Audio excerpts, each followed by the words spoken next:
श्री सच्चिदानंद सद्गुरु साईनाथ महाराज की जय।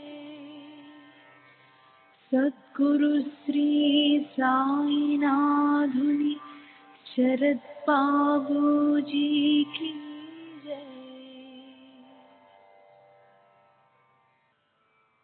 సాయి వంటి దైవంబు లేడోయి లేడోయి, ప్రజలందరి నోట సాయి నామం పలకాలి, సర్వత్రా సాయి రూపం రంజిల్లాలి, ముజ్జగాలు సాయి మహిమతో ముప్పిరిగొనాలి. సాయి పదరవళులు మన హృదయ కుహరంలోని నిశ్శబ్ద నిశీధిలో ప్రతిధ్వనించాలి. ప్రణవనాద వీచికల్లా సాయి జ్ఞాన సౌరభాలు సర్వత్రా వ్యాపించాలి. ఆ సుజ్ఞాన సౌరభాల ఆస్వాదనలో మన మనసులు మత్తెక్కాలి. సాయి ప్రేమామృత ధారలు అంతటా నిరంతరం వర్షించాలి. ఆ ప్రేమామృత ధారలలో తడుస్తూ, ఆ జ్ఞాన సౌరభాల మత్తులో ఆనందంగా నర్తిస్తూ సాయి వంటి దైవంబు లేడోయి లేడోయి అని అందరూ ఏకకంఠంతో గానం చేయాలి. అదే నా ఆశ, ఆశయం, ఆకాంక్ష. అదొక మధుర స్వప్నం. ఆ స్వప్న సాఫల్యం కోసం శ్రీ సాయినాథుని అనన్య ప్రేమతో, ఆర్ద్రతతో ప్రార్థించటమే మనం చేయగలిగింది, చేయవలసింది. Shri Babuji.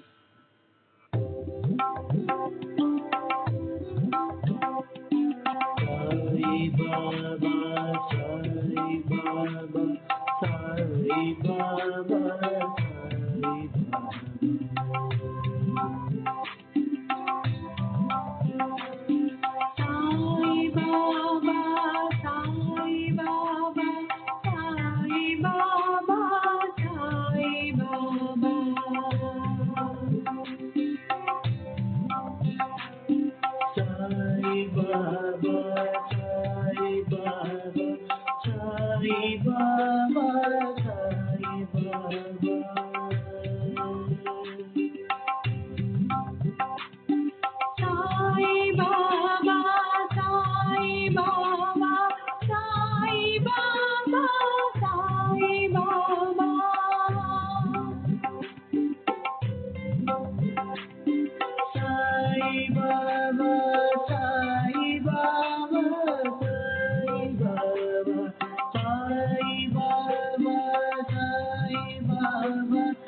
Baba, Sai Baba, Sai Baba, Sai Baba.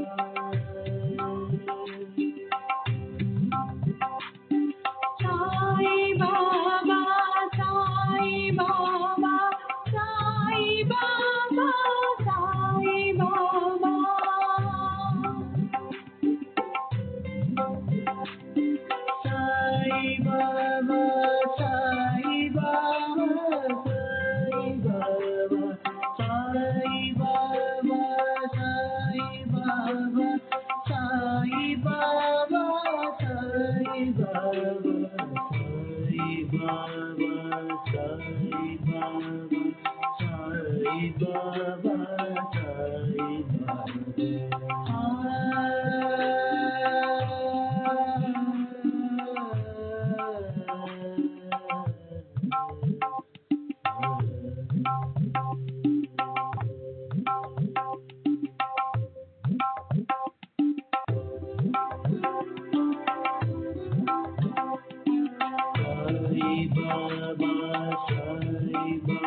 Baba, Sai Baba. Sai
Baba, Sai Baba, Sai Baba, Sai Baba, Sai Baba, Sai Baba, Sai Baba, Sai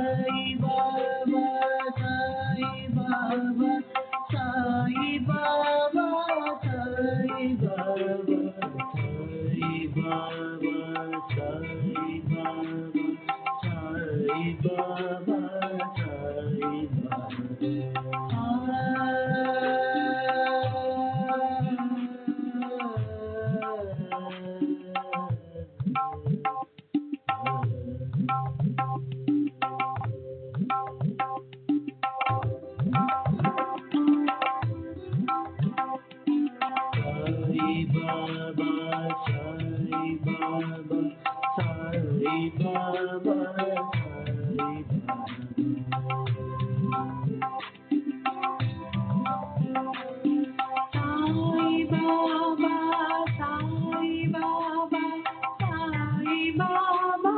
Sai Baba, Sai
Shri सच्चिदानंद सद्गुरु साईनाथ महाराज की जय। सद्गुरु श्री साईनाथुनि शरद बाबू जी की जय।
श्री सच्चिदानंद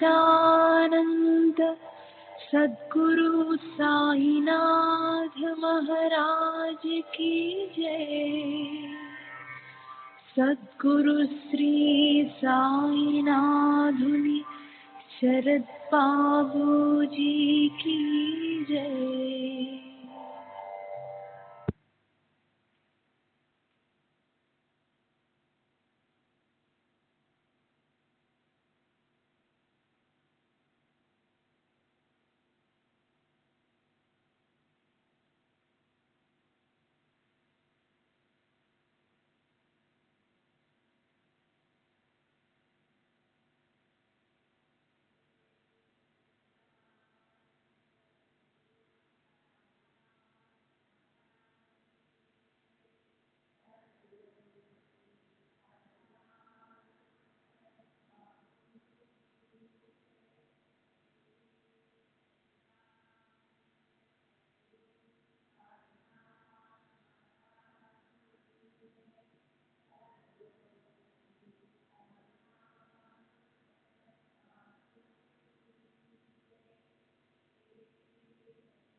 श्री सच्चिदानंद सद्गुरु साईनाथ महाराज की जय। सद्गुरु श्री साईनाथ शरद बाबू जी की जय। శ్రీ సాయినాథాయ నమః. శ్రీ సాయిబాబా సత్య చరిత్ర 5వ అధ్యాయం నిన్నటి తరువాయి. సరే, ఇప్పుడు మొహుద్దీన్ కుస్తీలో గెలిచిన తరువాత జరిగిన చరిత్రలోని మహిమను శ్రద్ధగా వినండి. కుస్తీ జరిగిన 5వ సంవత్సరం అహ్మద్ నగర్లో ఉండే జవహర్ అలీ అనే పేరు గల ఒక ఫకీరు తన శిష్యులతో సహా ఉండిపోవడానికి రహతా వచ్చాడు. వీరభద్రుని దేవాలయం వద్ద ఒక ఖాళీ స్థలం చూసుకుని ఆ ఫకీరు అక్కడ ఉండిపోయాడు. ఆ ఫకీరు నిజంగా చాలా అదృష్టశాలి, లేకపోతే అంతగా ప్రసిద్ధి చెందిన సాయి లాంటి గొప్ప శిష్యుడు అతనికి ఎలా లభిస్తారు? గ్రామంలో చాలామంది ప్రజలున్నారు. అందులో చాలామంది క్షత్రియులున్నారు. వారిలో బగు సదాఫల్ అనే పేరు గల ఓ వ్యక్తి అతనికి సేవకుడయ్యాడు. ఫకీరు గొప్పగా చదువు సంధ్యలున్నవాడు. అరచేతిలో ఉసిరికాయలాగా ఖురాన్, ఖురానా షరీఫ్ అతనికి కంట తావచ్చు.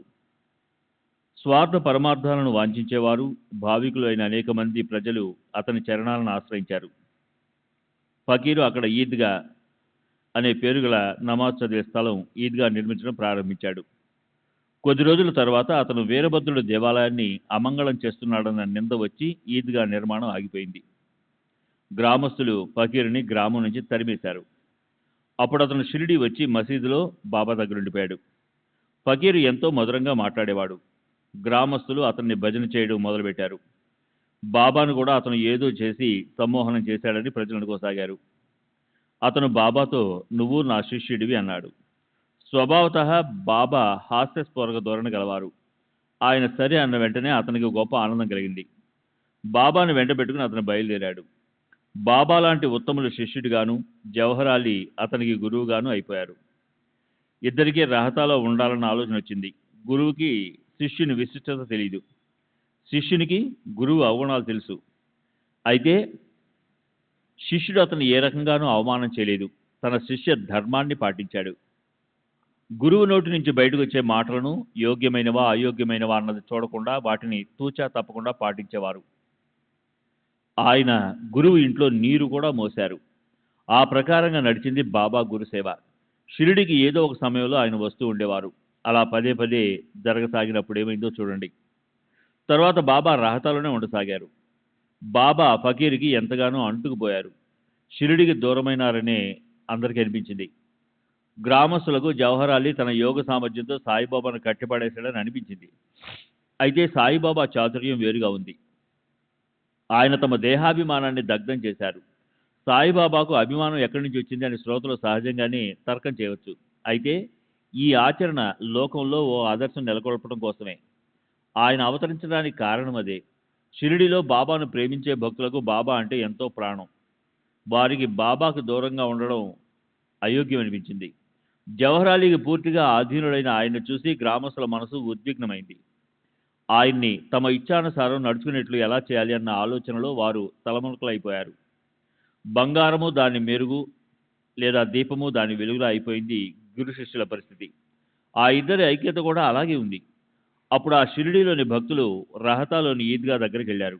గొప్ప ప్రయత్నం చేసి ఎలాగోలా బాబాను తీసుకొని తిరిగి రావాలని అందరూ పథకం వేసుకున్నారు. కానీ బాబా వారికి అందుకు వ్యతిరేకంగా చెప్పారు. ఆయన ఫకీరు కోపిష్టవాడు, అతని జోలికి పోకండి, అతను నన్ను ఎప్పటికీ విడవడు, మీరు ఇక్కడి నుండి తిరిగి వెళ్ళిపోండి, అతను ఇప్పుడే ఊరి నుంచి వచ్చేస్తాడు, మిమ్మల్ని అవమానిస్తాడు అని. అతని క్రోధాన్ని భరించలేం, అతని కోపం మహాకఠినం, ఇప్పుడు వచ్చాడంటే కోపంతో మండి పడతాడు, మీరు వెంటనే ఇక్కడి నుంచి వెళ్ళి షిరిడి దారి పట్టండి అన్నారు. భక్తులు బాబా ఏమో ఇలా వ్యతిరేకంగా మాట్లాడుతున్నారు, ఇప్పుడు ఏం చేయాలని అనుకున్నారు. ఇంతలో హఠాత్తుగా ఆ ఫకీర్ రానే వచ్చాడు. సంగతి ఏమిటో అడిగాడు.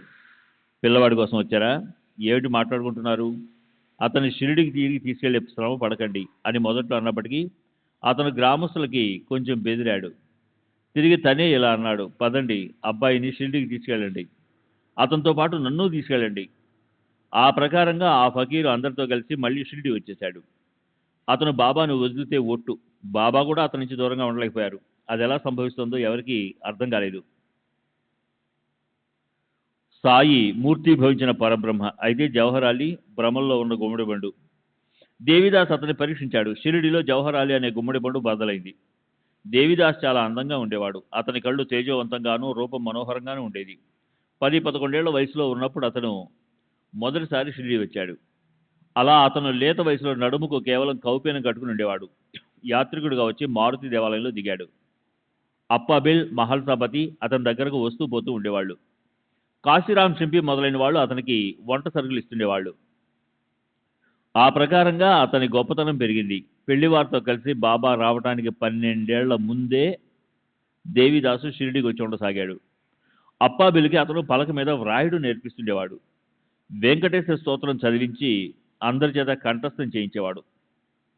నిత్యము నియమంగా ఆ అభ్యాసం నడిపించేవాడు. ఈ దేవిదాసు గొప్ప జ్ఞాని. తాత్యాబా అతన్ని గురువుగా చేసుకున్నాడు. కాశీనాథ్ షింపే మొదలైన వాళ్ళు ముఖ్య శిష్యులై అతన్ని ఆశ్రయించారు. ఈ భక్తులు దేవిదాస్ ఎదుటికి తీసుకొచ్చారు ఈ ఫకీర్ని. శాస్త్రపరమైన వాదోపవాదాలు నడిపించారు. దేవిదాసు ఆ ఫకీర్ని జయించాడు. దాంతో వారు ఆ ఫకీర్ను అక్కడి నుంచి తరిమేశారు. అతను అప్పుడు అక్కడి నుంచి జారుకుని వైజాపూర్లో ఉండిపోయాడు. తరువాత ఎన్నో సంవత్సరాలకు అతను మళ్ళీ షిరిడీకి వచ్చి సాయినాథునికి నమస్కరించాడు. తాను గురువు, సాయి తన శిష్యుడు అన్న అతని భ్రమంతా నశించిపోయింది.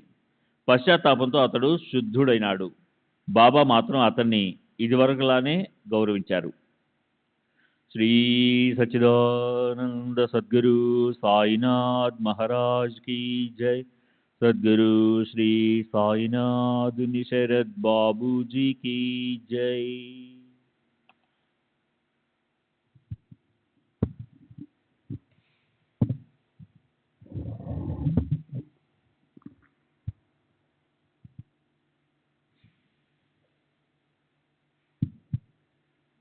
అలా బాబా లీలలు చాలా లోతైనవి. అతను గురువు, తాను శిష్యుడు అన్న భావనను బాబా ఈ నిర్ణయం జరిగే వరకు అలా ఉండనిచ్చారు. అతని గురుత్వము అతనిది, తన శిష్యరికము తనది అన్న ఆ ఉపదేశాన్ని సాయినాథులు ఇక్కడ స్వయంగా తమ ఆచరణలు చూపారు. మనం ఎవరికైనా చెందిన వారికైనా ఉండాలి, లేదా ఎవరినైనా మనవారిగానైనా చేసుకోవాలి. అలా కాకుండా ఉండటం మంచిది కాదు. అది లేకపోతే మోక్షాన్ని ప్రాప్తింపు చేసుకోవటం అశక్యము. బాబా ఆచరణలో ఇదే ఒక ఆదర్శము. అయితే అలాంటి మనోనిశ్చయము దుర్లభము. మనసు స్థిరంగా అయిన వారే నిరాభిమానమనే పర్వతాన్ని ఎక్కగలుగుతారు. ఎక్కడ స్వబుద్ధితో చేసే చాతుర్యం పనికిరాదు. స్వహితాన్ని సాధించుకునేవారు అభిమానరహితంగా వ్యవహరించాలి. దేహాభిమానాన్ని దగ్ధం చేసుకున్న వారే ఈ దేహాన్ని సార్థకం చేసుకుంటారు. వారప్పుడు పరమార్థాన్ని సాధించుకోవడానికి ఎవరికైనా శిష్యరకం చేస్తారు. బాబా యొక్క ఈ నిర్విషయ స్థితిని చూసి చిన్న పెద్దలంతా మనసుల్లో ఆశ్చర్యపోయేవారు. మంత్రముగ్ధమైన అందాలోలకే ఆ చిల్లిబిలి చిన్నారి అంటే అందరికీ ఇష్టం ఏర్పడింది. జ్ఞానుల దేహ వ్యాపారులు గత జన్మలో చేసిన కర్మలను అనుసరించి ఉంటాయి. వారి చేత జరిగే పనులకు వారు బాధ్యత వహించరు. కర్మలకు కర్తృత్వాన్ని వారు అంగీకరించరు. కాంతి జలపాతాలు దూకించే సూర్యుడు ఒకవేళ అంధకారంలో ప్రవేశించగలిగితేనే జ్ఞానులకు ద్వైత భావం ఉంటుంది. విశ్వమంతా తమ రూపంగానే భాషించే వారికి అద్వైతం వద్ద శ్వాస స్థానం ఉంటుంది.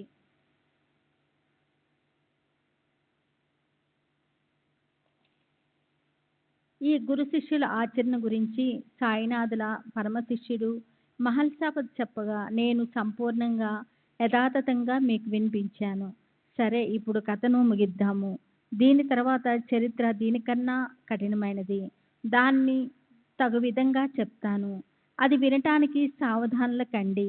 మసీద్ గతంలో ఎలా ఉండేదో, ఎంత గట్టి ప్రయత్నంతో దానిలో బండలు పరిచారో, సాయి హిందువో ముసల్మానో ఇది ఖచ్చితంగా ఎవరికీ తెలియకుండా ఎలా ఉందో చెప్తాను.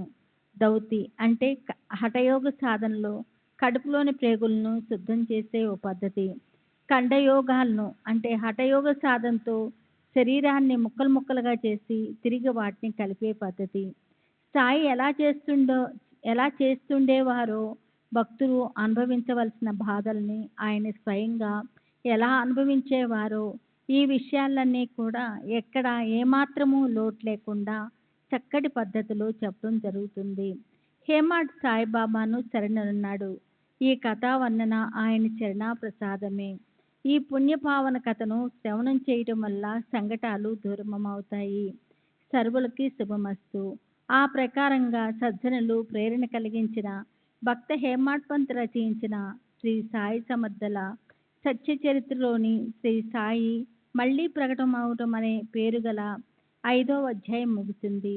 శ్రీ సద్గురు సాయినాథార్పణమస్తు. శుభం భవతు. 6వ అధ్యాయము రామజనన ఉత్సవాది కథనము. శ్రీరామ జన్మోత్సవం వగైరాల వర్ణన. శ్రీ గణేశునికి నమస్కారము. శ్రీ సరస్వతీదేవికి నమస్కారము. శ్రీ గురు మహారాజ్కి నమస్కారము. శ్రీ కులదేవతకి నమస్కారము. శ్రీ సీతారామచంద్రులకి నమస్కారము. శ్రీ సద్గురు సాయినాథునికి నమస్కారము. పరమార్థాన్ని ప్రాప్తింప చేసుకోవాలనుకునేవారు కానీ, లేదా సంసారంలోని సకల సుఖ సంపదలను సంప్రాప్తింపదలుచుకున్నవారు కానీ, ఎవరైనా సరే సద్గురువు అనే నావికుడు లేదా థ్రెడ్ వేసేవాడి నావలో కూర్చున్నప్పుడు ఆయనే ఆవలి తీరానికి తీసుకెళ్లి దింపుతారు. సద్గురువు అన్న శబ్దంతో మనసులో ఈ భావన మేల్కొనగానే శ్రీ సాయిబాబానే మొదట గుర్తొస్తారు. ఆయన ప్రత్యక్షంగా మన ఎదుటికొచ్చి నిలబడతారు. తమ చేతిని మన తలపై ఉంచుతారు. దునిలోని విభూతితో పాటు ఆశీర్వాదపూర్వకంగా ఆ చేతిని శిరస్సు మీద పెట్టగానే అంతఃకరణ స్వానందంతో ఎగిసిపడుతుంది. కళ్ళ నుంచి ఉబికిన ప్రేమ కనురెప్పలను దాటి వరదలై ప్రవహిస్తుంది. గురుహస్త స్పర్శలోని కుశలత ఎంత అద్భుతమంటే, ప్రళయాగ్నిలో కూడా దగ్ధం కాని సూక్ష్మదేహాన్ని, అంటే లింగదేహము, వాసనాయుక్త శరీరము, మనస్సు, బుద్ధి, 10 ఇంద్రియాలు, పంచప్రాణాలు, ఈ 17 తత్వాలతో ఉంటుంది దేహము. దాన్ని దగ్ధం చేస్తే ఆ జీవుడికి పునర్జన్మ ఉండదు. ఆ హస్తస్పర్శ దహించి భస్మం చేస్తుంది. దేవుడి గురించిన కథలను పొరపాటున విన్నా శిరోవేదన వచ్చినట్లు బాధపడేవారు, లేదా నోటి నుంచి వ్యర్థ ప్రలాపనలు చేసేవారికి కూడా స్థిరత్వం ఏర్పడుతుంది. బాబా తమ కమల సుమతళ లాంటి చేతిని తల మీద పెట్టడంతోనే అనేక జన్మల నుంచి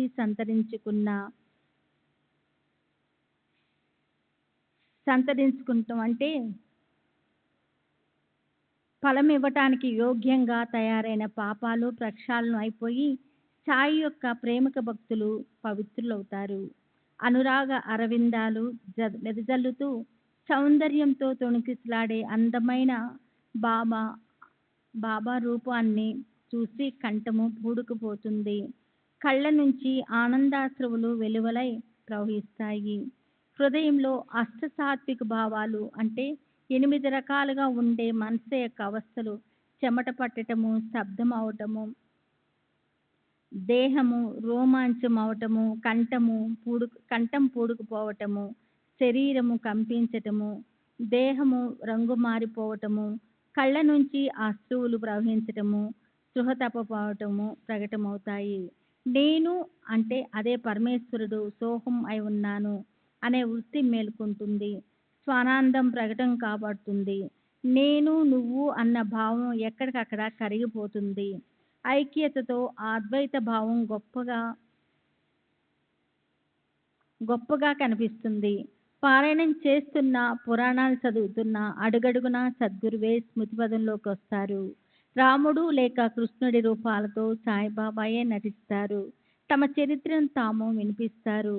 ఏకనాథ భాగవతం వినటానికి కూర్చుంటే నకీసికి పర్యంతము శ్రీకృష్ణులా అయి సాయియే భక్తుల హితాన్ని సాధించడం కోసం ఉద్ధవ గీతను, అంటే శ్రీకృష్ణుడు యాదవ కులంలోని తన సకుడు మంత్రి అయిన ఉద్ధవునికి అవతార సమాప్తికి ముందు చేసిన ఉపదేశము గానం చేస్తున్నట్లు అనిపిస్తుంది. ఉపుసుబోక పిచ్చాపాటి మాట్లాడుకుంటుంటే అక్కడ కూడా యోగ్యమైన అనుభవాన్ని ఇవ్వటం కోసం హఠాత్తుగా శ్రీ సాయినాథుని కథలే గుర్తొస్తాయి. కాగితం తీసుకుని వ్రాద్దామంటే అక్షరంతో అక్షరాన్ని జోడించి పదాలను కూర్చటం కుదరదు. అయితే ఆయనే సాయియే. తమ సామర్థ్యంతో వ్రాయించినప్పుడు మనం వ్రాయలేనంత, అంటే మన శక్తికి మించి ఆయన వ్రాయిస్తారు. అహంభావం తలెత్తిపోయినప్పుడల్లా సాయిబాబా తమ చేత్తో దాన్ని చక్కగా అణిచేస్తారు.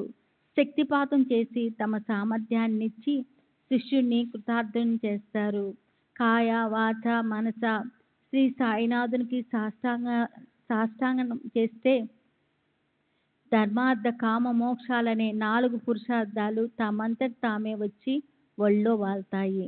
కర్మ, జ్ఞాన, యోగ, భక్తి అనే 4 మార్గాలతోనూ ఈశ్వరుడు ప్రాప్తిస్తాడు. ఈ 4 మార్గాలు వేరువేరుగా 4 వైపుల నుంచి బయలుదేరినప్పటికీ అవన్నీ మనల్ని మన స్వస్థలానికి, అంటే పరమ పదవికి చేరుస్తాయి. భక్తి భక్తి తుమ్మవనపు దారి, ఎత్తుపొలాలతో ఎంతో భయంకరంగా ఉంటుంది. అది ఒక్కో అడుగుకు ఒక్కో అడుగు మాత్రమే వేయగలిగేంత ఇరుకు, సరిపోయేంత సూటి దారి. అయినా అది మనల్ని హరి దగ్గరకు తీసుకుపోతుంది. ముళ్ళను తప్పించుకుంటూ అడుగులు వేయాలి. అదే సులభమైన ఉపాయము. అలా చేస్తే మన ధ్యేయము సురక్షితంగా పట్టుబడుతుందని గురుజనని స్పష్టంగా చెప్పింది. మనసు అనే తోటలో భక్తి అనే నీటిని చల్లితే వైరాగ్యం మొలకెత్తుతుంది. జ్ఞానం అనే పూలు విరగబడి పూస్తాయి. కైవల్యం అనే ఫలము లభిస్తుంది. చిత్రముకు జ్ఞానమయము పారుతుంది. జనన మరణాలు నిశ్చయంగా తప్పిపోతాయి. శ్రీ సచ్చిదానంద సద్గురు సాయినాథ్ మహారాజ్ కీ జై. సద్గురు శ్రీ సాయినాథ్ శరత్ బాబూజీ కీ జై. శ్రీ సచ్చిదానంద సద్గురు సాయినాథ్ మహారాజ్ కీ జై. సద్గురు శ్రీ సాయినాథ్ శరత్ బాబూజీ కీ జై. ఆయనే సత్య, జ్ఞాన, ఆనందయుక్తమైన 3 స్వరూపాలుగా ఉండే పరమాత్ముడు, స్వయం సిద్ధుడు. ఏదో ఒక కారణాన్ని నిమిత్తంగా పెట్టుకొని ఆయన తమ భక్తులకు శిక్షణ ఇవ్వడానికి పూర్ణత్వంతో జాగృతమై ప్రకటమైనాడు. ఆయన త్రిగుణాల అంటే సత్వ, రజ, తమలనే 3 గుణాలతో వ్యక్తమైనట్లుగానే మాయ కూడా క్రియా ప్రయుక్తమై సత్వ, రజ, తమో గుణాలను నడిపిస్తుంది. తన గుణాలను చక్కటి పద్ధతిలో ప్రకటన చేస్తుంది. మట్టితో తయారైన విశిష్టమైన రూపానికి కుండ అనేదే నిజమైన పేరు. అయితే కుండ పగిలితే నామ రూపాలు వికారాలు అన్నీ దూరంగా పారిపోతాయి. ఈ జగత్తంతా మాయ నుంచి ఉత్పన్నమయ్యింది. పరస్పరం వాటికి కార్యకారణ సంబంధం ఉంది. నిజం చెప్పాలంటే మాయే ప్రత్యక్షంగా సాకారమై జగద్రూపంతో ఉద్భవించింది.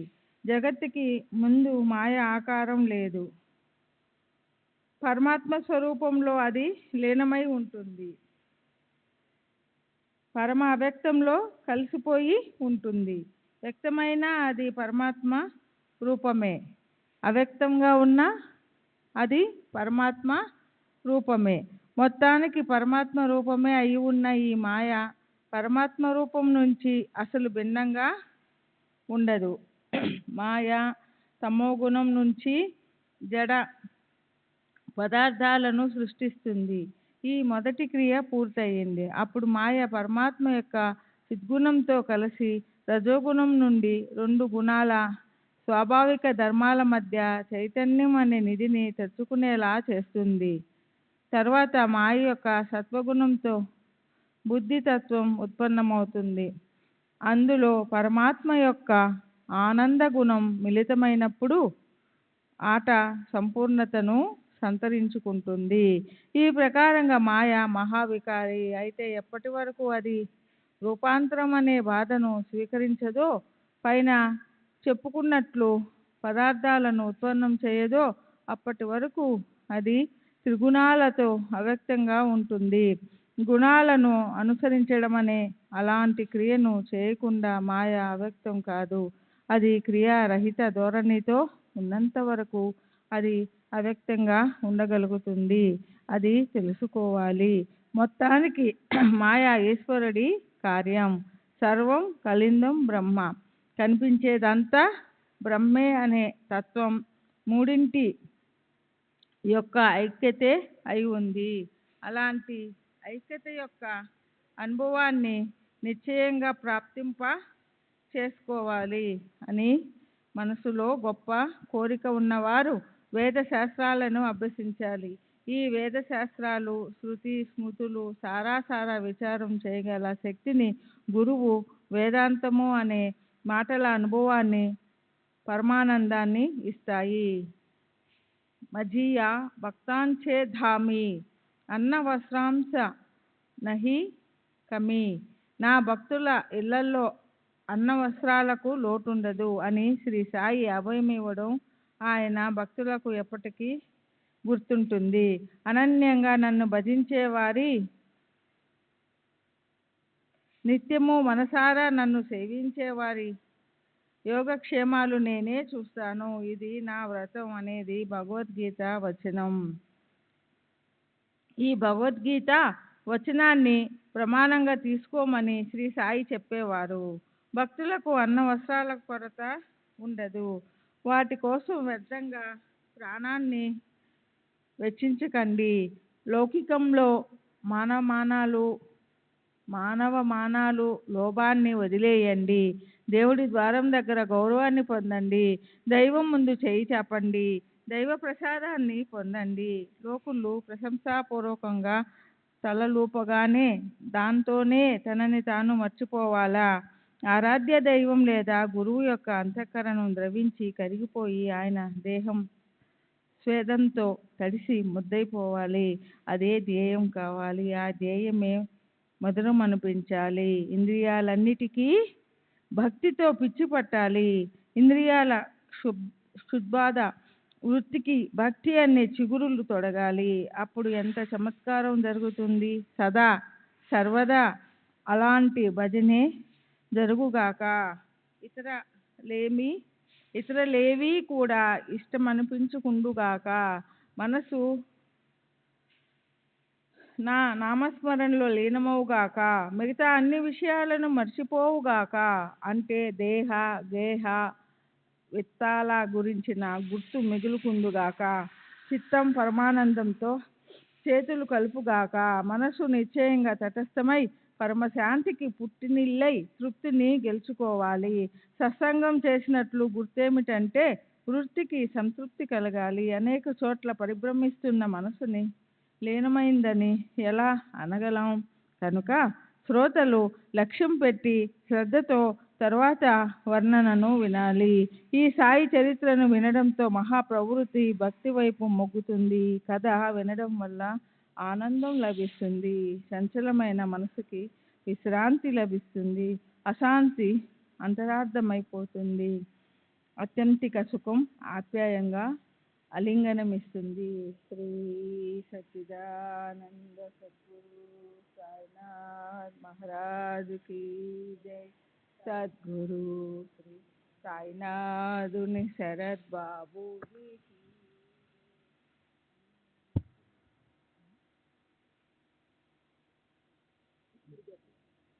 శ్రీ సచ్చిదానంద సద్గురు సాయినాథ్ మహారాజ్ కీ జై.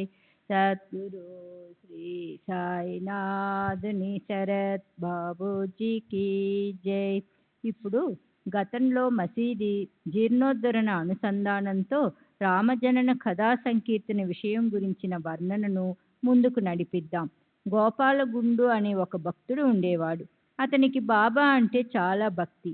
అతను నిరంతరం బాబా నామస్మరణలో కాలం గడిపేవాడు. అతనికి పిల్లలు లేరు. తరువాత సాయిబాబా అనుగ్రహంతో అతనికి పుత్రరత్నం కలిగాడు. అతని మనసుకు ఎంతో ఆనందం కలిగింది. ఒకసారి గోపాలగుండు మనసులో సిరిడి గ్రామంలో ప్రతి సంవత్సరము ఒక జాతర లేదా ఉరుసు జరిపితే బాగుండునని, అలా చేస్తే అందరికీ ఆనందం కలుగుతుంది కదా అని అనిపించింది. తాత్యా కోతే పాటిల్, రామచంద్ర దాదా కోతే పాటిల్, మాధవరావు దేశపాండే మొదలైన ముఖ్య భక్తులందరికీ ఈ ఆలోచన ఎంతో నచ్చింది. వాళ్ళు దాని గురించిన ఏర్పాట్లు చేయసాగారు. అయితే ఆ వార్షిక ఉత్సవం చేయటానికి ఒక నియమ నిబంధన ఉంది. దానికోసం జిల్లా అధికారి అనుమతి తీసుకోవటం అవసరం. అందుకు ప్రయత్నం చేయబోతే గ్రామంలోని ఓ కులకర్ణి అనగా తమ వసూళ్లు ఇత్యాది లెక్కలు రాయటం కోసం ప్రభుత్వంచే నియమించబడ్డ అధికారి కుత్సితత్వంతో వ్యతిరేకించడంతో పనిలో అవరోధం ఏర్పడింది. అలా వ్యతిరేకించినందుకు ఫలితంగా కులకర్ణికి ఏం జరిగిందో చూడండి. షిరిడీలో జాతర జరపరాదని జిల్లా అధికారి ఆజ్ఞ జారీ చేశాడు. అయితే ఈ ఉత్సవం షిరిడీలో జరగాలని బాబా మనసులోని సంకల్పం. అందుకోసం పూర్తిగా ఆశీర్వాదపూర్వకంగా ఆయన ఆజ్ఞ కూడా అయింది. దానికి తోడు గ్రామస్తులు కూడా ఆ పని పూర్తవటానికి చాలా తీవ్రంగా ప్రయత్నించారు. అధికారులు తమ ఆజ్ఞను వెనక్కి తీసుకుని అందరి అభిమతాన్ని నెరవేర్చారు. అప్పుడు సంవత్సరం 1819 క్రీస్తు శకం 1897 బాబా సమ్మతితో రామనవమి రోజున జాతర ఏర్పాటు చేశారు. తాత్యాకోతే దానికి కావలసిన ఏర్పాట్లు చూశాడు. జాతరకు విపరీతంగా జనం రాసాగారు. ఆ శ్రీరామనవమి రోజునే భజన పూజల సమారంభంతో తాళాలు బాజా భజంత్రీలతో జాతరకు అన్ని వైపుల నుంచి అపారంగా జనులు రావటం మొదలెట్టారు. ప్రతి సంవత్సరము మిలమిలా మెరిసే 2 వినూత్న పతాకాలను ఎంతో సమారంభంగా ఊరేగింపుతో మసీది శిఖరానికి అమర్చేవారు. చివరికి అక్కడే దాన్ని పాతేవారు. అందులో ఒకటి నిమోన్కర్ది, రెండవది దాము అన్నది. అలా 2 పతాకాలు అట్టహాసంగా ఊరేగింపుతో వచ్చేవి. మసీది శిఖరం పైన ముచ్చటగా అవి రెపరెపలాడేవి. తరువాత ఆ ఉరుసు నుంచి రామనవమి ఉత్సవం ఎలా ఆవిర్భవించిందో ఆ అద్భుతమైన కథాకమామీహ వినండి.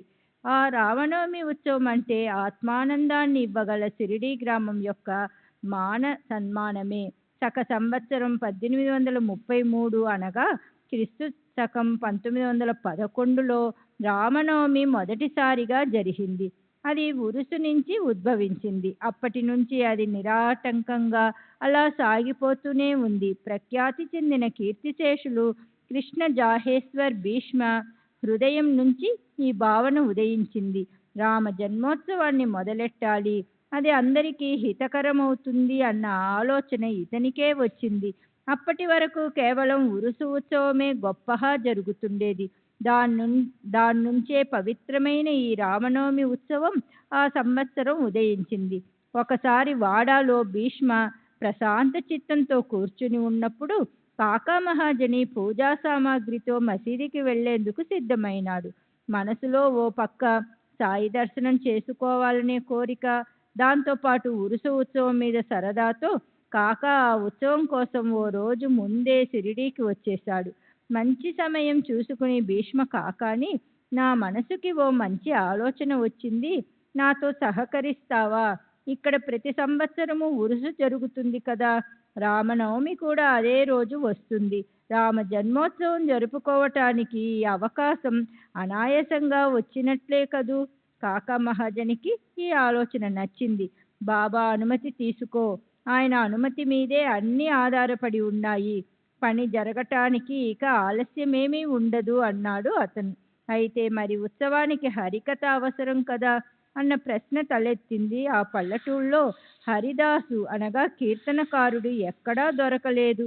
ఆ అవాంతరం అడ్డొచ్చింది. భీష్మ, సంకీర్తన నేను చేస్తాను, నువ్వు హార్మోనియం మీద స్వరం వాయించు. రాధాకృష్ణబాయి సొంటి పొడి ప్రసాదం తయారు చేస్తుంది. పదండి బాబా దగ్గరికి పోదాం. శుభకార్యం విషయంలో ఆలస్యం చేస్తే ఏదో ఒక అవాంతరం ఎదురొస్తుంది. శుభకార్యానికి శీఘ్రతను మేళవిస్తే పని తాని అంతటా అదే అయిపోతుంది.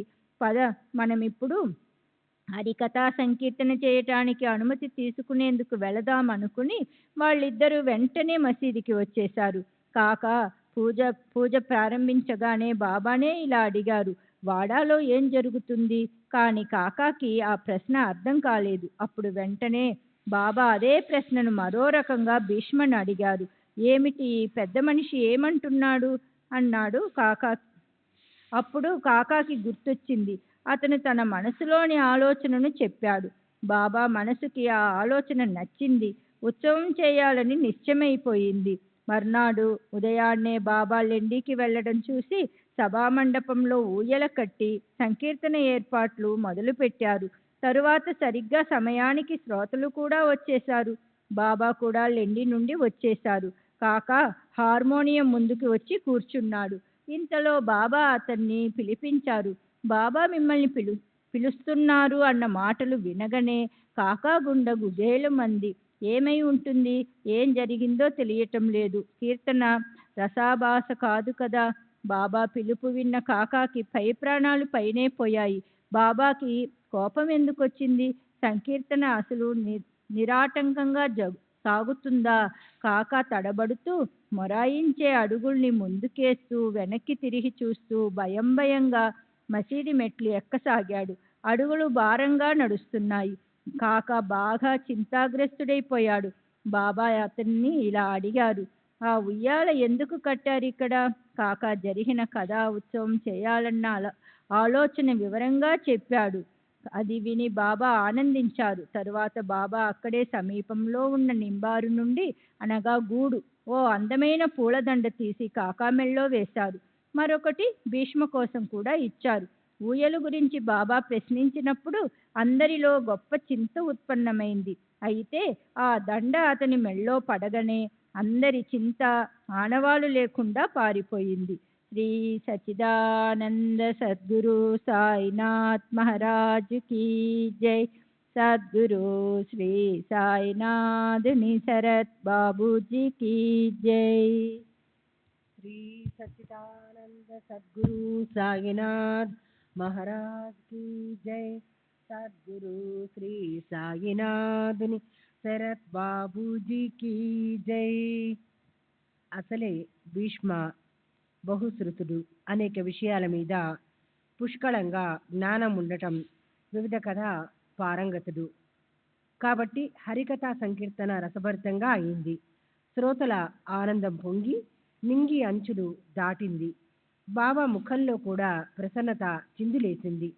అనుమతి ఎలా ఇచ్చారో అదే విధంగా హరికథా సంకీర్తన భజనలతో ఉత్సవాన్ని కూడా అలాగే పూర్తి చేయించారు. రామ జనన సమయంలో బాబా కళ్ళల్లో ఎలా పడిందో కానీ గులాల్ పడింది. కౌసల్య మందిరంలో శ్రీరాముడు ప్రకటమవడానికి బదులు బాబా నరసింహ రూపంతో ప్రకటమైనారు. గులాల్ అనేది కేవలం ఓ మిషా. రామ జననానికి ఆయన ఆవేశపూరితులు అయినారు. ఇప్పుడు అహం అనే రావణుడు నశిస్తాడు. దుర్వృత్తి అనే రాక్షసుడు చనిపోతాడు. బాబాకు విపరీతంగా కోపం వచ్చింది. ఇక చెప్పేదేముంది? ప్రత్యక్షంగా నరసింహ రూపమే. తిట్లు, శాపనార్థాలు మొదలయ్యాయి. అవి కుండపోతగా వర్షించాయి. రాధాకృష్ణబాయి ఊయల ముక్కలైపోతుందేమోనని మనసులో కంగారు పడింది. ఆమెకి దాన్నెలా రక్షించాలా అనే చింత పట్టుకుంది. విప్పండి విప్పండి, వెంటనే విప్పేసేయండి అని ఆమె వెనుక నుంచి అదే పనిగా కేకలు పెట్టడం వల్ల కాక ఆ ఊయలను విప్పడానికి ముందుకు జరిగాడు. బాబాకి పట్టరానంత కోపం వచ్చి కాకా మీదకు పరిగెత్తి వెళ్ళారు. అప్పుడు ఊయలు విప్పే పని అలాగే ఉండిపోయింది. బాబా కూడా శాంతించారు. తర్వాత మధ్యాహ్నం వేళ దాన్ని విప్పేందుకు అనుమతి అడిగినప్పుడు బాబా ఆశ్చర్యంతో ఇలా అన్నారు, అప్పుడే ఊయలను ఎలా విప్పుతారు? ఇంకా దాని అవసరం ఉంది కదా. ఆ అవసరం కూడా ఎలాంటిది? సాయిబాబా మాటలు పొరపాటునో లేక ఉబుసుపోకో అన్నవి కావు. ఆలోచించని మీర్చ గుర్తొచ్చింది. ఉత్సవం ఇంకా పూర్తి కాలేదు. అప్పటి వరకు ఉత్సవం అయ్యింది. అయితే తర్వాత రోజు గోపాలకాల, గోకులాష్టమి, అలాగే శ్రీకృష్ణుడికి చెందిన వేరే ఉత్సవాల చివర బోధనము, ఆటలు ఇత్యాది సంబరాలు చేయటం అవనంత వరకు ఉత్సవం యథావిధిగా పూర్తయినట్లు కాదు. ఆ ప్రకారంగా మన్నాడు గోపాలకాళ సంకీర్తన అయ్యాక ఊయల విప్పడానికి బాబా అనుమతి ఇచ్చారు. మరుసటి సంవత్సరం భీష్మ లేడు. కీర్తన కోసం బాలబువ సాతార్కర్ని రప్పించవలసి ఉంది. అయితే అతను కవటే, సాంగ్లీ జిల్లాలోని ఒక గ్రామంలో రామనవమి ఉత్సవానికి ప్రతి సంవత్సరం వెళ్లాలని నియమించబడి ఉండటం వల్ల అక్కడికి వెళ్ళాడు. అందుకని కాకా మహాజని అర్వాచీన తుకా అని ప్రసిద్ధి చెందిన భక్తిభావం గల బాలబువ అనే మరో వ్యక్తిని తీసుకొచ్చాడు. అతని చేత ఉత్సవం జరిపించాడు. అతను కూడా దొరికి ఉండకపోతే కాకా మహాజనియే సంకీర్తనకి నిలబడవలసి వచ్చేది. దాసగను రచించిన రామనవమి ఆఖ్యానం అతనికి కంటతా వచ్చు. 3వ సంవత్సరం క్రీస్తు శకం 1913 బాలబువ సతార్కర్యే ఆ సమయానికి షిరిడీకి వచ్చాడు. అదెలా జరిగిందో శ్రద్ధగా వినండి. సాయిబాబా కీర్తి విని బాలబువ సతార్కర్ మనసులో ఆయన్ని దర్శించాలన్న కోరిక కలిగింది. అయితే వెళ్ళడానికి తోడు కావాలి కదా, అదే ఎలా లభిస్తుందన్న చింత పట్టుకున్న అతనికి బాలబువ్వ స్వతహాగా హరిదాసు సతారా దగ్గరుండేది అతని స్వస్థానం.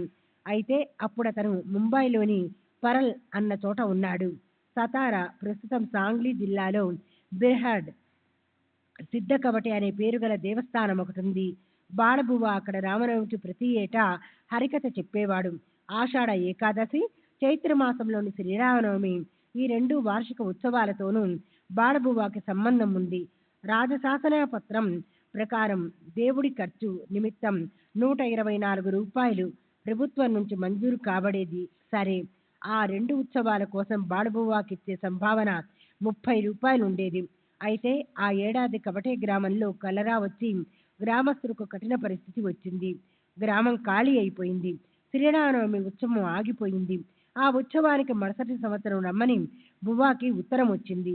సారాంశం: రాముడి సేవ తప్పిపోయింది. సంభావన కూడా అక్కడికక్కడే ఆగిపోయింది. షిరిడీ వెళ్ళటానికి అవకాశం వచ్చింది. బాలబువ్వ కాకాసాహెబ్ దీక్షిత్ని కలిశాడు. దీక్షిత్ బాబాకు గొప్ప భక్తుడు. అతను తలుచుకుంటే షిరిడీకి వెళ్లాలన్న తన మనోగతం నెరవేరుతుంది. స్వామి కార్యం స్వకార్యం రెండూ అవుతాయని ఆలోచించి అతను దీక్షిత్తో, ఈ ఏడాది మా వార్షికోత్సవం ఆగిపోయింది కాబట్టి బాబా దర్శనం చేసుకోవాలి, అక్కడ హరికథా సంకీర్తనం చేయాలనిపిస్తుంది అన్నాడు. అందుకు బాబు సాహెబ్, సంభావన విషయంలో నిశ్చయం లేదు. అది ఇవ్వటం ఇవ్వకపోవటం అనేది బాబా ఇష్టం మీద ఆధారపడి ఉంటుంది. సంకీర్తనకి కూడా ఆయన సమ్మతి అవసరం అన్నాడు. ఇలా సంభాషణ జరుగుతుండగా కాకా మహాదని అనుకోకుండా అక్కడికొచ్చాడు. షిరిడీ ప్రసాదం విభూతిలను పంచాడు. బువ్వాకి అది శుభశకునంలా అనిపించింది. కాకా మహాదని అప్పుడే షిరిడీ నుంచి వచ్చి ఉన్నాడు. క్షేమ సమాచారాలను తెలుసుకొని అప్పుడతను తన ఇంటికి వెళ్ళిపోయాడు. సరే, తర్వాత దీక్షిత్ బాలబువ్వతో గొప్ప ప్రేమతో, నేను బాబాని సమ్మతించమని అడుగుతాను. వారు సమ్మతించాక మీకు నిశ్చయంగా తెలియపరుస్తాను. నా ఉత్తరం రాగానే వెంటనే షిరిడీకి వచ్చేయండి. దారి ఖర్చులకు భయపడకండి. దానికోసం మీరేం కష్టపడొద్దు. మనసులో ఏ శంక పెట్టుకోకండి అన్నాడు. సరే, తర్వాత దీక్షిత్ షిరిడీకి వెళ్ళాడు. బాబా అనుమతించారు. అప్పుడు బాలబువ్వ షిరిడీకి వచ్చాడు. అతను కోరుకున్న విధంగా బాబా దర్శనమైంది. సాయిబాబా కూడా రామనవమి ఉత్సవ వేడుకలను తమ సమక్షంలో బాలబువ్వ చేత గొప్ప ప్రేమతోనూ ఆసక్తితోనూ చేయించారు. అనుకున్న పని గట్టెక్కిందని బాలబువ్వ మనసులో ఆనందం చిందులు వేసింది.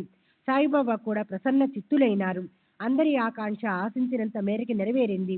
బాలబువ్వకి సంభావన కూడా తగినంతగా లభించింది. అతనికి 150 రూపాయలు ఇవ్వమని ఆజ్ఞాపించబడింది. బువ్వ అవర్ణనీయపు ఆనంద తీరాలు చేరుకున్నాడు.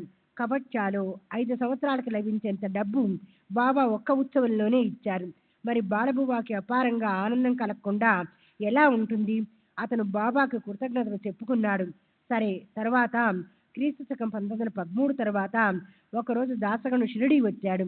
కాకాసాహెబ్ దీక్షిత్ బాబాకు విన్నపం చేసి వార్షిక ఉత్సవాన్ని అతనికి శాశ్వతంగా ఇప్పించాడు. అప్పటి నుంచి ఇప్పటి వరకు ఆ జన్మోత్సవం లెక్కలేనన్ని వాద్యాలు కలిసిన మధుర శబ్దాలతో, నామస్మరణ జయఘోషతో అత్యంత వైభవంగా జరుగుతుంది. కడుపారా లభించే అన్న సంతర్పణలతో అన్నం పెట్టి తృప్తిపరచడంతో గ్రామంలోని పేద పిల్లలకు ఆనందం కలుగుతూ ఉంటుంది. సమాధి మందిరపు మహాద్వారంలో మంగళవాద్యాల నాదంతో సాయి నామ ఘోష గొప్ప హర్ష ప్రకంపనలు రేకెత్తిస్తుండగా ఆకాశమంతా నిండిపోతుంది. శ్రీ సచ్చిదానంద సద్గురు సాయినాథ్ మహారాజ్ కీ జై. సద్గురు శ్రీ సాయినాథ్ శరత్ బాబూజీ కీ జై. శ్రీ సచ్చిదానంద సద్గురు సాయినాథ్ మహారాజ్ కీ జై. సద్గురు శ్రీ సాయినాథుని శరత్ బాబూజీ కీ జై. గోపాలగుండుకు ఉత్సవం లేదా ఉరుసును గురించి స్ఫూర్తి కలిగినట్లే శిథిలమైన మసీదును అందంగా రూపొందించాలన్న కోరిక కూడా కలిగింది. మసీదు జీర్ణోద్ధరణ కూడా నిజంగా తన చేత జరగాలని భక్తుడైన గోపాలగుండు నిశ్చయించుకొని ఆ పని కోసం రాళ్ళు కూడా సిద్ధం చేయించాడు. అయితే ఆ జీర్ణోద్ధరణ యోగం గుండుకు లభించలేదు. బాబా ఆ రాళ్లను షిరిడీలోని గణపతి, శని, శివాలయాల జీర్ణోద్ధరణ కోసం ఉపయోగించారు. కొద్ది కాల అనంతరం మసీదుకు సంబంధించిన ఆ విశిష్ట కార్యం జరగటానికి మనసుకు నచ్చే యోగం కలిసొచ్చింది. బాబా మనసులో ఆ పని నానాసాహెబ్ చాందోర్కర్ చేయాలని, ఆ తర్వాత ఆ నేలపై రాళ్లు పరిచే పనిని కాకాసాహెబ్ దీక్షిత్ చేయించాలని ఉండి ఉంటుంది. తర్వాత అది అలాగే జరిగింది. మొదట బాబా అనుమతి అడిగి అడిగి అడిగి భక్తులు అలసిపోయారు. మహల్సాపతిని మధ్యవర్తిగా చేసుకున్నారు. అప్పుడు బాబా తమ అనుమతి ఇచ్చారు. సరే, మసీదులో ఒక రాత్రిలో నేల మీద రాళ్లు పరిచారు. ఆ మరునాటి నుంచి బాబా గద్దె మీద కూర్చొనసాగారు. క్రీస్తు శకం 1911వ సంవత్సరం సభా మండపం తయారైంది. అయితే దానికోసం ఎంత ప్రచండ ప్రయాస, ఎంత ప్రయత్నం! నిజంగా అందరూ గజగజ వణికిపోయారు. ఆ పని కూడా అదే పద్ధతిలో, అదే రకమైన పరిస్థితిలో, ఒకే రాత్రిలో భక్తులు చాలా కష్టపడి పూర్తి చేశారు.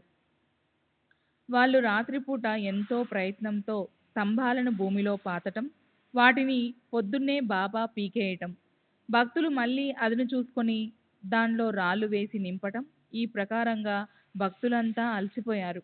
అందరూ నడుం బిగించి పనిచేశారు. రాత్రినే పగలుగా చేసి ఎన్నో కష్టాలను సహించి తమ మనసులోని కోర్కెను నెరవేర్చుకున్నారు. అసలే ఆ ప్రాంగణం ఆరుబయలు. అక్కడ కొద్దిపాటి ఖాళీ స్థలమే ఉంది. సభా మండపానికి ఇది చాలా యోగ్యమైన ప్రదేశమని కాకా దీక్షిత్కి అనిపించింది. అందుకు అవసరమైనంత డబ్బుని ఖర్చు పెట్టి 3 దూలాలు కలిపి త్రికోణాకారంలో ఉండేలా రచించిన ఇనుప స్తంభాలను తెప్పించి బాబా చావడికి వెళ్ళిన సమయంలో ఈ పని చేశారు. భక్తులు రాత్రిని పగలుగా చేసి అతి ప్రయాసతో స్తంభాలు పాతటం, చావడి నుంచి తిరిగి వచ్చి రాగానే బాబా వాటిని పీకి పారేసే ప్రయత్నం చేయటము జరిగేది. ఆ సందర్భంలో ఓసారి బాబా విపరీతంగా కోపించారు. ఓ చేత్తో ఆయన తాత్య మెడ పట్టుకున్నారు. రెండో చేత్తో ఒక స్తంభాన్ని కదిలిస్తూ పీకటానికి ప్రయత్నించారు. కదిలించి దాన్ని వదులు చేశారు. తాత్య తల మీదున్న టోపీని లాగేశారు. అగ్గిపుల్ల గీసి ముట్టించారు. కోపంతో దాన్ని గుంటలో పడేశారు. అప్పుడు ఆయన కళ్ళు కనకనమండే అగ్ని గోళాల్లా గోచరించాయి. వాటిని ఎవరు చూడగలరు? అందరి ధైర్యం సడలిపోయింది. అప్పుడు బాబా వెంటనే తమ జేబుల్లో చేయి పెట్టి బయటికి ₹1 తీసి దాన్ని కూడా అందులోనే విసిరేశారు. అంతెందుకు, దాన్నే సుముహూర్తంగా చేశారు. తిట్లని, శాపనార్థాలని వర్షించారు. తాత్య కూడా ఏమిటి దుస్థితి, ఎందుకిలా జరుగుతోంది అని మనసులో ఎంతో కలవరపడ్డాడు. ఇది ఎందుకిలా జరుగుతుందో, ఏమిటి అపశకునాలు, తాత్య పాటిల్కొచ్చిన ఈ కష్టాన్ని ఎవరు నివారిస్తారు అని గ్రామస్తులు కూడా ఎంతో ఆశ్చర్యపోయారు. మొదట బాగోజీ షిండే ధైర్యం చేశాడు. మెల్లమెల్లగా ముందుకు జరిగాడు. అతను కూడా ఆయన చేతికి చిక్కాడు. బాబా అతన్ని ఇష్టం వచ్చినట్లు చితకబాదారు. మాధవరావు కూడా ఆయన చేతికి చిక్కాడు. అతను కూడా ఇటుక దెబ్బల ప్రసాదం రుచి చూశాడు. మధ్యవర్తిత్వం చేద్దామని పోయిన వాళ్ళందరికీ బాబా దెబ్బల ప్రసాదం ఇచ్చారు. ఇక ఇప్పుడు బాబా ముందుకు ఎవరు వెళ్తారు, తాత్యాన్ని ఎలా విడిపించాలి అన్న ఆలోచనతో గ్రామస్తులు తలలు బద్దలు కొట్టుకున్నారు. అలా చూస్తూ ఉండగానే బాబా కోపం తగ్గుతూ వచ్చి శాంతించింది. వెంటనే బాబా దుకాణదారుని పిలిపించాడు. జరీ అంచున్న తలాపాగా తెప్పించారు. దాన్ని తామే స్వయంగా తాత్య తలపై పెట్టారు. అతనికి సంభావన, రాజులు లేదా సర్దారు కరుణతో ఇచ్చే తలపాగా, వస్త్రాలు ఇత్యాది బహుమానాలు ఇచ్చారు. ఈ కోపానికి కారణం ఏమిటి? తాత్య మీద ఈ అరుపులు దేనికోసం? బాబా కేకలు, పెడబొబ్బలు ఎందుకు పెట్టారు? ఆయనకి ఎందుకు కోపమలా పెచ్చుమీరిపోయింది? చూస్తుండగానే ఒక్క నిమిషంలో మళ్ళీ ప్రసన్న చిత్తులు ఎలా అయ్యారు? ఇదంతా గ్రామస్తులకి చాలా ఆశ్చర్యం అనిపించింది. అందుకు కారణం ఏమిటో పిసరంత కూడా నిశ్చయంగా ఎవరికీ అంతుబట్టలేదు. బాబా ఒక్కోసారి ప్రశాంతంగా ఉంటారు. ప్రేమగా కబుర్లు, విశేషాలు చెబుతూ ఉంటారు. ఒక్క క్షణమైనా కాకముందే ఉన్నట్టుండి నిష్కారణంగా కోపంతో మండిపడతారు. సరే, అలా ఉంటాయి బాబా సంగతులు. ఒకటి చెప్తుంటే మరొకటి గుర్తుకొస్తుంటుంది. ఏది చెప్పాలో ఏది మానాలో నాకు తెలియటం లేదు. అందులో భేదబుద్ధి చూపి వ్యవహరించటం మంచిది కాదు. నా ఇష్టాలు కూడా నేను చూడలేను. సందర్భానుసారం నాకు గుర్తొచ్చిన కథలు వినటంపై శ్రోతలకున్న ఇచ్చను నెరవేరుస్తాయి. సాయిబాబా హిందువా లేక ముస్లిమా అన్న విషయం, గతంలో జరిగిన విశేషాల గురించిన వర్ణనను వృద్ధుల నుంచి విన్న ప్రకారం రాబోయే అధ్యాయంలో నాకు తోచిన విధంగా చెప్తాను.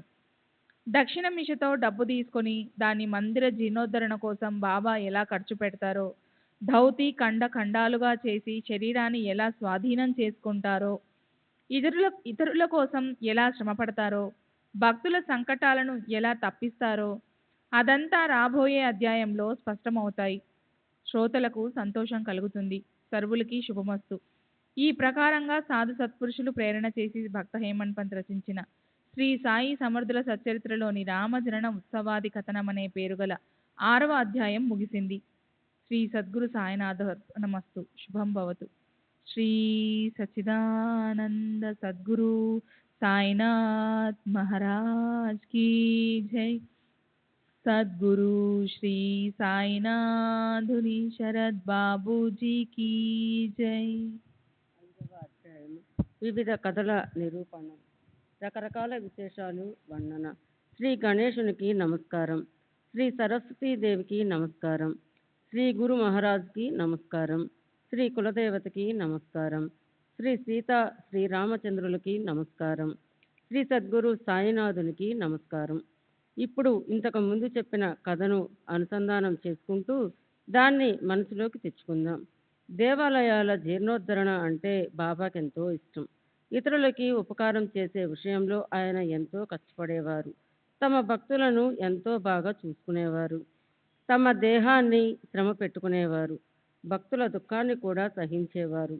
సమాధితో సహా ఇంద్రియాలను స్వాధీనం చేసుకుని ఆత్మస్వరూపంలో లీనం చేయడం, ఇది యోగలోని 8వది, చివరిది అయిన మెట్టు.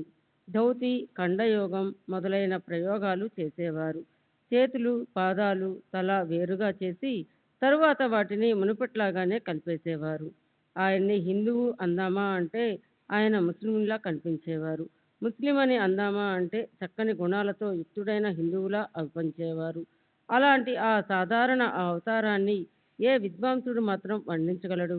బాబా హిందువా లేక ముసల్మాన జాతికి చెందినవారా అనేది కొంచెం కూడా అంతుపట్టని విషయం. ఆయన వ్యవహరించే తీరు ఇరుపక్షాలతోనూ సదా సర్వదా ఒకేలా ఉండేది. హిందువుల శ్రీరామనవమి పండుగను సభామండపంలో ఊయల కట్టించి కథా సంకీర్తనలతో సహా స్వయంగా తామే జరిపించేవారు. ఎదురుగా ప్రాంగణంలో ఊయల కట్టబడి ఉండగా రామ సంకీర్తనను చేయించేవారు. అదే రాత్రి ముసల్మాన్కు సందల్ అరగదీసిన చందనము, వాటి చిన్న చిన్న ముక్కలను ఒక పళ్ళెంలో పెట్టుకొని దాన్ని మేళతాళాలతో గ్రామంలో ఊరేగింపు జరపటం. తరువాత మసీదులో ఉన్న గూడులోనూ గోడ మీద చేతులతో తట్టడం. ఈ ఆచారాన్ని అమీర్ షక్కర్ అనే గొప్ప బాబా భక్తుడు ఉరుసు రోజున ప్రారంభించాడు. అది ఇప్పటికీ కూడా శ్రీరామనవమి ఉత్సవం నాటి రాత్రి షిరిడీలో జరుగుతుంటుంది. ఉత్సవ ఊరేగింపుకి అనుమతించేవారు. తగు సంఖ్యలో ముసల్మానులు పోగై గొప్ప సమారంభంతో సందల్ ఊరేగింపు జరిపేవారు. ఈ ప్రకారంగా ఆయన ఆ 2 ఉత్సవాలను ఆనందంతో ఒకేలా జరిపించేవారు.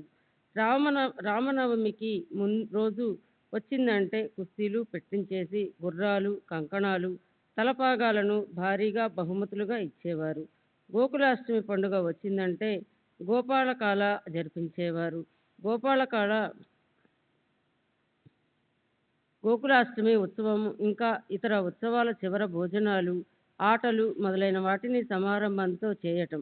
అలాగే ముసల్మాన్ల పండుగ వస్తే నమాజు చదవడానికి అభ్యంతర పెట్టేవారు కాదు. ఓసారి మొహరం పండుగ వచ్చింది. కొందరు ముసల్మానులు మసీదులోకి వచ్చి ఇలా అన్నారు: ఒక తాబూత్ మొహరం రోజున పహాన్ హుస్సేన్ల శవపేటికలకు ప్రతీకలుగా చేసిన పీర్ల ఊరేగింపును చేసి గ్రామంలో ఊరేగించమంటారా? బాబా అనుమతి ఇచ్చిన వెంటనే తాబూత్ తయారు చేసి దాన్ని 4 రోజులు ఉంచారు. 5వ రోజున గ్రామస్తులు దాన్ని కిందకు దించేశారు. అయితే బాబా మనసుకి వీటి వల్ల సుఖమూ లేదు, దుఃఖమూ లేదు. ఆయన్ని చెవులు కుట్టించుకొని ముస్లిం అందామా అంటే ఆయన చెవులు కుట్టబడి ఉండేవి. హిందువు అందామా అంటే సుంతి శిస్నం అంటే పురుష జననేంద్రియం త్వచను ఛేదించే ముసల్మాన్ల ఒక విధి చేయించబడి ఉండేది. అలా బాబా పావన అవతారం హిందువు ముస్లిము కానిది. ఆయన్ని హిందువు అందామంటే ఆయన నిరంతరం మసీదులో ఉండేవారు. ముస్లిం అన్నామంటే మసీదులో అహోరాత్రులు అగ్ని ప్రసరిల్లుతూ ఉండేది. మసీదులో పిండి విసరటం, గంట నినాదాలు, శంకరానాదాలు, అగ్ని సంతర్పణ, అగ్నికి అన్నాన్ని ఆహుతిగా ఇచ్చి తృప్తిపరచడం, ఇవి ముసల్మాన్కి ఎలా ఉంటాయి? మసీదులో నిరంతరం భజన, అన్న సంతర్పణలు, జనులకి భోజనం పెట్టి తృప్తిపరచడం జరిపి, మసీదులో ఆర్ఘ్య ఇచ్చి దేవాదికులకు సుగంధభరితమైన జలం అర్పించడం, అలాగే ఇవ్వటం, తమ చరణాలను పూజించనివ్వడం, ఇవన్నీ ముసల్మాన్లు చేస్తారా? ఆయనది మేచ్ఛ విదేశీ లేదా యవన జాతి వారి గురించి సాధారణంగా ఉపయోగించే శబ్దం. జాతి అనే ఒకవేళ అందామా అంటే ఉత్తమోత్తములైన బ్రాహ్మణులు ఆయన్ని పూజిస్తుండేవారు. అగ్నిహోత్రులు ఉదయము సంధ్యాకాలము అగ్నికి శాస్త్రోక్తంగా హోమం చేసి అగ్నిని నిరంతరం ప్రజ్వరిల్ల చేయడం అనే వ్రతాన్ని పాటించే అత్యంత శ్రేష్ఠులుగా గుర్తించబడిన బ్రాహ్మణులు. తమ ఆచారాలపై ఉన్న అభిమానాన్ని వదిలేసి సాష్టాంగ పడుతూ ఉండేవారు. అలా ఆశ్చర్యచకితులైన ప్రజలు ప్రత్యక్షంగా అనుభవాన్ని పొందడం కోసం వచ్చిన వారు కూడా అలాగే ప్రవర్తించేవారు. దర్శనం అయిన తర్వాత అందరూ మూగబోయేవారు.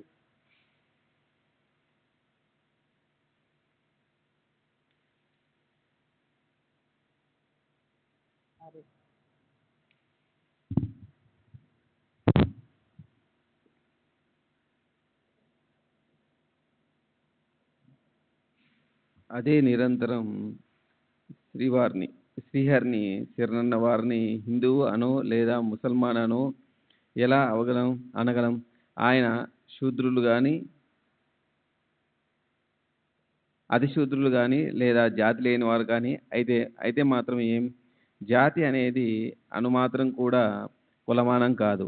దేహాభిమానం వదిలేసి హిందువులని ముసల్మాన్లని అందరినీ సమానంగా చూసేవారికి జాతుల భేదభావం ఉండదు. ఆయన ఫకీరుల పంక్తిలో కూర్చొని మాంసాహారం తినేవారు. అథవా సందర్భానుసారం చేపలు వగైరా తినేవారు. తాము తినే ఆహారంలో కుక్కలు మూతి పెట్టినా సరే ఆయన మనస్సుకి అసహ్యం కలిగేది కాదు. రాబోయే సంవత్సరం ఒకవేళ క్షామం వస్తే తగు మాత్రం ఆ ధాన్యం నిల్వ ఉండాలని ప్రస్తుత సంవత్సరంలో రైతులు గోనె సంచుల్లో ధాన్యాన్ని నింపి కట్టి పెడతారు. అదేవిధంగా అయింది. బాబా పోగు చేసిన గోధుమల బస్తా పని మసీదులో విసరడానికి ఓ తిరగలి ఉండేది. చెరుక్కోవడానికి చేటలు ఉండేవి. సంసారం నడవడానికి ఏ కొరత ఉండేది కాదు. సభా మండపంలో నవనవలాడుతూ పచ్చదనంతో కలకల్లాడే అందమైన తులసి కోట ఉండేది. అలాగే అత్యంత శుభచిహ్నాలతో లతలతో చెక్కబడ్డ రథం. దీన్ని ఇందూరు నుంచి గుండెల నిండా ప్రేమ నింపుకున్న భక్తులు బాలా సాహెబ్ రేగే, దాదీ సాహెబ్ అవస్థి మొదలైన వారు ఉత్సవం రోజున గ్రామంలో ఊరేగించడం కోసమని సంస్థానానికి సమర్పించారు. పూర్వం సంపాదించుకున్న పుణ్యం ఏదో ఉండడం వల్లనే అలాంటి అందమైన సర్వస్సుతో అంటే సాక్షాత్తు పరమేశ్వరుడితో కలయిక అయింది. అందుకే దాన్ని హృదయం అనే బుట్ట లేదా పేటికలో అలా సంగ్రహించి పెట్టుకుంటే చనిపోయే వరకు ఏ లోటు అనిపించదు. పూర్వజన్మలో చేసుకున్న గొప్ప సౌభాగ్యం వల్ల సాయిబాబా చరణార విందాలు చేతికి అందాయి. అలసి సొలసిన మనసుకి ఒకంత శాంతి, అజ్ఞాన అంధకార కుంభవృష్టిలో తడిపే సాంసారిక చింతల నుంచి శాశ్వత ముక్తి లభించాయి. ఎంత సుఖ సంపన్నులమైనప్పటికీ శ్రీ సాయి సమర్థులతో సహజీవనం నుంచి లభించే సుఖం మళ్ళీ ఏ రకంగానూ తిరిగి రాదు. నేను ఆ సుఖాన్ని అనుభవించి ధన్యుని అయ్యాను. ఆత్మానందము ఏకాగ్రతతో పరిపూర్ణుడై మానవ హృదయ బృందావనాలను రాగరంజితం చేసే సాయిని నేనేమని వర్ణించను? ఆయన పాదాలను ఆశ్రయించిన హరిని ఆయన తమ స్థానంలో కూర్చోబెట్టారు. కూర్చోవడం కోసం జింక చర్మాన్ని ఉపయోగించేవారు. చేతిలో సన్యాసుల దండాన్ని పట్టుకునేవారు. తపశ్చర్యను ఆచరించేవారు. హరిద్వారం ఇత్యాది తీర్థాల్లో ఉండేవారు. భిక్ష చేసి కడుపు నింపుకునే గోసావిలు, ఐహికాన్ని పూర్తిగా త్యజించిన చతుర్థాశ్రమి సన్యాసులు, సంసార బంధనాలను వదిలేసిన త్యాగులు, ఉదాసి లాంటి సర్వులు బాబా వద్దకు వచ్చేవారు. బాబా హాయిగా మాట్లాడుతూ తిరుగుతూ నవ్వుతూ ఉండేవారు. ఆయన నాలుకపై నిరంతరం అల్లా మాలిక్ అనే మాటలు నాట్యం చేస్తూ ఉండేవి. ఆయనకి వితండవాదాలు నచ్చేవి కావు. ఆయన వద్ద ఎప్పుడు సటక బెత్తం ఉండేది. ఆయనకి కఠిన నియమాలను ఆచరించడం అంటే చాలా ఇష్టం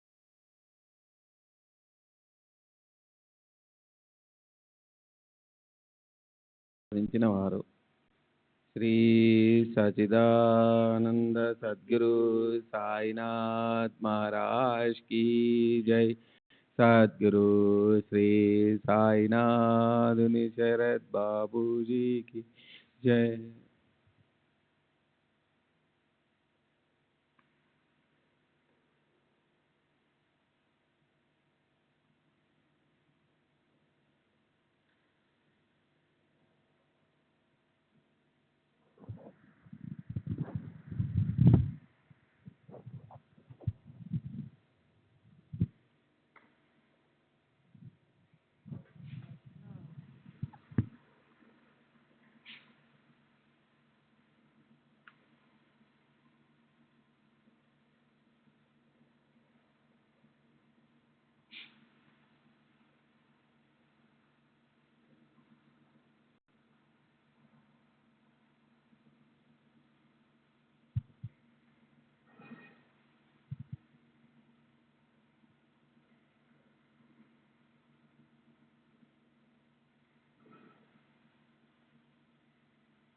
श्री सच्चिदानंद सद्गुरु साईनाथ महाराज की जय.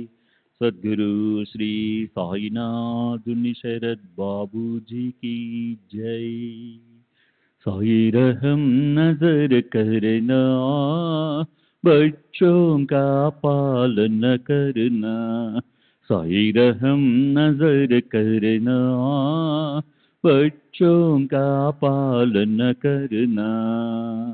जाना तुमने जगत पसार, सब ही झूठ जमाना.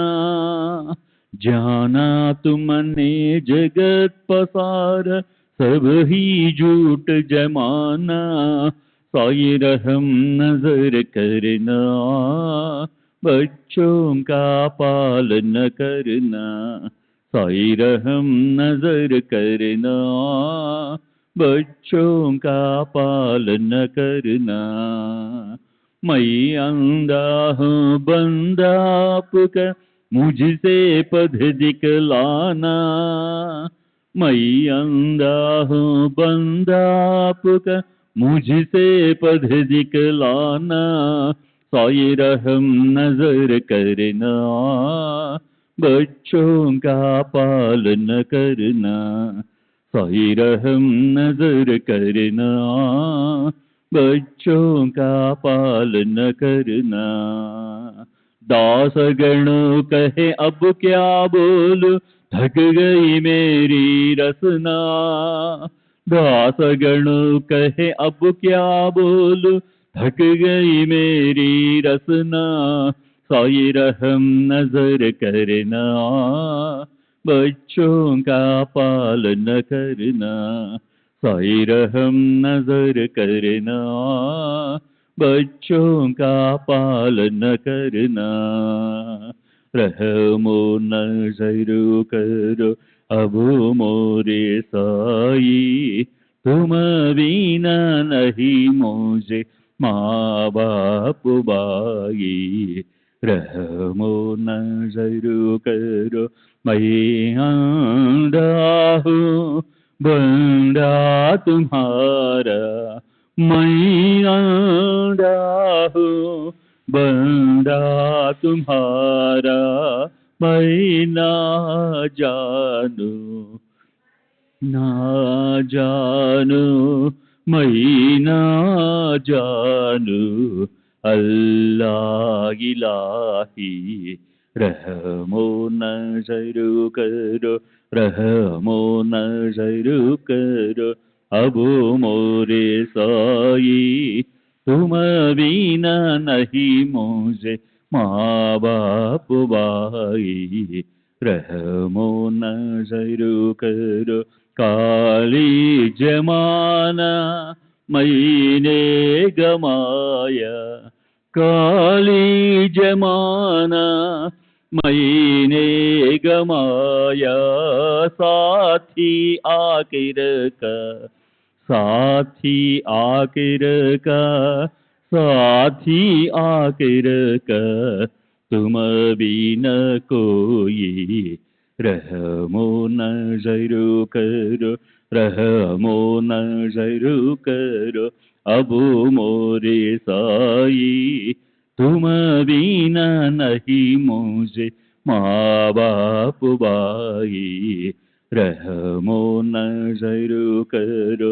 अपने मस्जिद का झाड़ू गड़ो है, अपने मस्जिद का झाड़ू गड़ो है, मालिक हमारे मालिक हमारे मालिक हमारे, तुम बाबा साई, रहमो नजर करो रहमो नजर करो अब मोरे साई, तुम बिना नहीं मुझे माँ बाप भाई, रहमो नजर करो। श्री सच्चिदानंद सद्गुरु साईनाथ महाराज की जय। सद्गुरु श्री साईनाथ निशरद बाबू जी की जय।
श्री सच्चिदानंद सद्गुरु साईनाथ महाराज की जय। सद्गुरु श्री साईनाथुनि शरद बाबू जी की जय।